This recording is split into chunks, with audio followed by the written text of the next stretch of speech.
And I will tell you, there's great pressure on a set because of time. Everybody wants to do their job as quickly as possible. They want to shoot as many scenes as they can because it's very costly to have a crew of 80 people standing there. Apparently, some of the crew had taken the prop guns that were used, they were real guns, but they were being used as props on the film, and took these real guns out into the desert, loaded them with real rounds, and actually fired them, which is absolutely unconscionable. He was not responsible for making sure that the gun was safe, particularly when he had been told that the gun was safe, and the gun handler negligently was not on the set at that point in time. Back in October 2021, when the movie Rust was in production in New Mexico, this project made headlines for all the wrong reasons, namely when lead actor Alec Baldwin was handed a gun by the assistant director and told that it was cold. In other words, the gun was safe to use. Baldwin pulled the trigger, and horrifically, it turned out that the firearm he was holding was not a cold gun, but rather a loaded weapon. The end result, cinematographer Halyna Hutchins was shot dead, and director Joel Souza was wounded. Now, after a prolonged investigation, it was announced last week that Baldwin and the head armorer of the set, that would be Hannah Gutierrez Reed, were charged with involuntary manslaughter. But still, the question arises, how did this grotesque event occur in the first place? So it is that we reached out to Ron Craig, an Oakville, Ontario-based firearms and explosives expert, to weigh in on what likely went wrong on the set. Now, it should be noted that Ron has worked on the sets of almost 100 movies and more than 150 TV episodes, in which he was responsible for the firearms and explosives used on the set. And over the years, Ron has witnessed firsthand situations that could have ended tragically due to crew members not subscribing to the mantra of safety first. So, Ron, thanks so much for joining us today. Really appreciate it. Glad to be here, David. Ron, you said off camera that you've seen a lot of sloppy reporting regarding the Rust story. And I guess it comes down to this. Whether you love or loathe Alec Baldwin, what is your take on Mr. Baldwin being charged with manslaughter in the first place? I think that it's ridiculous because he's not a gun expert, he's an actor. And they hired government licensed specialists to handle the firearms. They obviously failed in handling them safely, of advising him how to handle the gun safely. And as a result, a tragic accident occurred. And I'm sure the details, more details under oath will come out as the trial proceeds. But Ron, surely I think most people around the world, especially those who don't have the firearms expertise that you have, are saying, wait a minute, a movie is all pretend. How in blue hell does a live round of ammunition find itself onto the set in the first place? No live ammunition should ever be brought onto a set. There's no purpose for it. And in many of the states, I know there are safety rules that forbid live ammunition from being brought on the set. But as I understand the story, and as you say, it will come out in the trial, apparently some of the crew had taken the prop guns that were used, they were real guns, but they were being used as props on the film, and took these real guns out into the desert, loaded them with real rounds, and actually fired them, which is absolutely unconscionable. It's almost like there's a chain of custody when you're handling a firearm on set.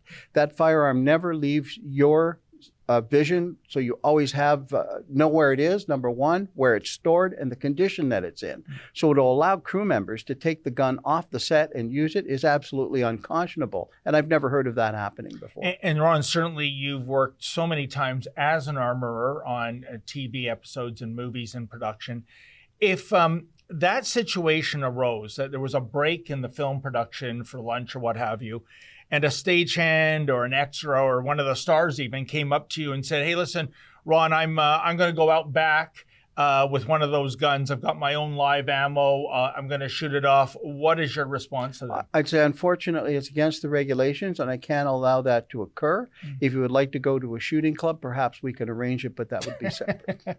So in other words, if that anecdote is true, this is really the fault of the armorer allowing, I don't know, in the chain of command of gun and ammunition, what have you, she let this get out of control, obviously at one point, because otherwise, how did that live round get in there in the first place? Well, that's correct. And she wasn't on the set. And that's why the first assistant director handed the gun to Baldwin and said, this gun is cold. And he didn't know how to check it, or he didn't check it. We'll not know until the court case comes up. But the fact is that it hadn't been checked.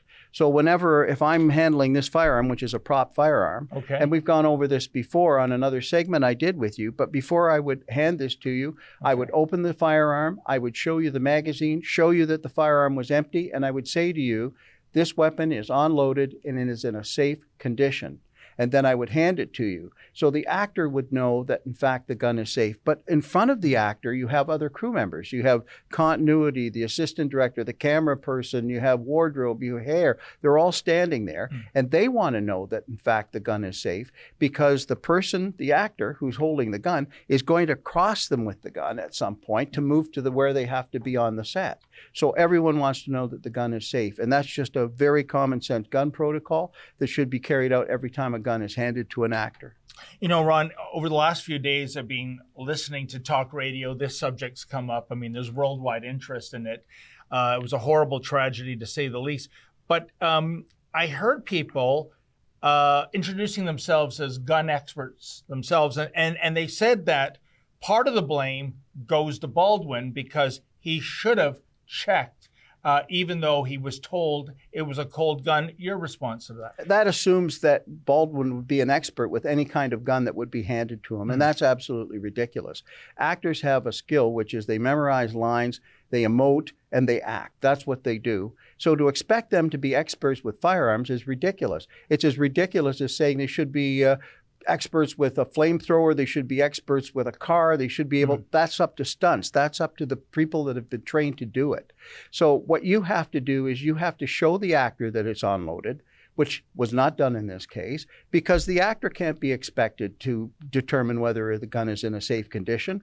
Where would that end? If it were Saving Private Ryan, does that mean that the actor would be required to look at a .30 caliber machine gun, to be able to look at a Thompson submachine gun and determine if it was safe, a revolver, a semi-automatic pistol? It's absolutely ridiculous to expect them to have the knowledge. I have it because I've been trained.